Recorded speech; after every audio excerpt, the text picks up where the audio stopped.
চলে এলাম আবার একটা ভিডিও নিয়ে। এটা হচ্ছে কালী পুজোর দিনের ভিডিও, দিওয়ালি স্পেশাল। তো সেদিন আমি ঘুম থেকে উঠে স্নান ধান করে নিয়ে কিছু কাজ ছিল আমার, সেগুলো মিটিয়ে বসে পড়েছিলাম আলপনা দিতে। আলপনা আমি অতটাও ভালো দিতে পারি না, তবুও চেষ্টা করি দেওয়ার। আর আলপনা দিতে আমাকে খুব ভালো লাগে। বাড়িতে কোনো পুজো হলেই আমি আলপনা দিতে বসে পড়ি, আর বা কোনো অকেশন হলেই। আর এটা আলপনা দিয়েছিলাম আমাদের ঠাকুর ঘরে। তো আলপনার ডিজাইনগুলো কেমন হয়েছে তোমরা অবশ্যই কমেন্টে জানিও। আর যেহেতু আমি উপোস করেছিলাম, তাই মা বলে আলতা পরতে, তো আলতাও পরে নিয়েছি আমি। তোমরা কে কে আলতা পরতে ভালোবাসো? তারপর বাড়ির ঠাকুরকে পুজো দেওয়ার জন্য সন্ধ্যার সময় ফল টল কেটে নিয়ে বাড়িতে পুজো করতে বসেছিলাম সন্ধ্যার সময়। তো বাড়িতে পুজো টুজো করে নিয়ে আমি চলে গেছিলাম সাজুগুজু করতে। এখানে আমি নতুন জামা পরে সাজুগুজু করে নিয়েছি। আমাকে কেমন লাগছে সেটাও অবশ্যই জানিও তোমরা।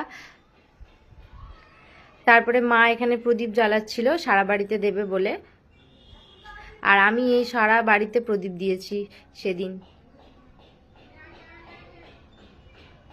সব ঘরের দুয়ারে দুয়ারে প্রদীপ দিয়ে তারপরে চলে এসেছিলাম ঠাকুর ঘরে প্রদীপ দিতে।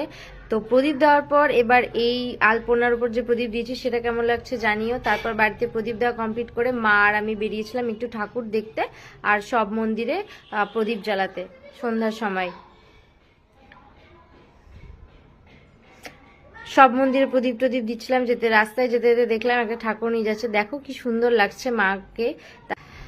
আর এটা হচ্ছে বুড়িমা। আর কালী পুজোর দিনটা সত্যি খুব ভালো লাগছিল, চারিদিকে এত আলো, এত মা, দেখে মন ভরে যাচ্ছিল প্রত্যেকটা মাকে দেখে।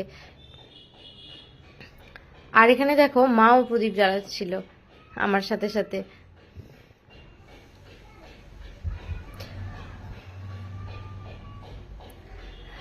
আর এখানে দেখো মা মন দিয়ে আরেক মাকে ডাকছে। তারপরে বাড়ি এসে আমাদের পাড়াতেও পুজো আরম্ভ হয়ে গেছিলো, তো বসে বসে পুজো দেখছিলাম।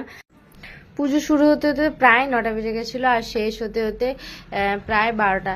তারপরে আরতি টারতি দেখে অঞ্জলি দেওয়া শেষ করে বাড়ি চলে এসেছিলাম। বাড়িতে খাবার খেয়ে মা করেছিল ডাল পুরি, বোঁদে আর ঘুগনি, সেটা খাওয়া কমপ্লিট করে ভিডিওটা এখানে শেষ করলাম। তো ভিডিওটা কেমন লাগলো অবশ্যই জানাতে ভুলো না, আর ভালো লাগলে লাইক কমেন্ট শেয়ার করে দিও।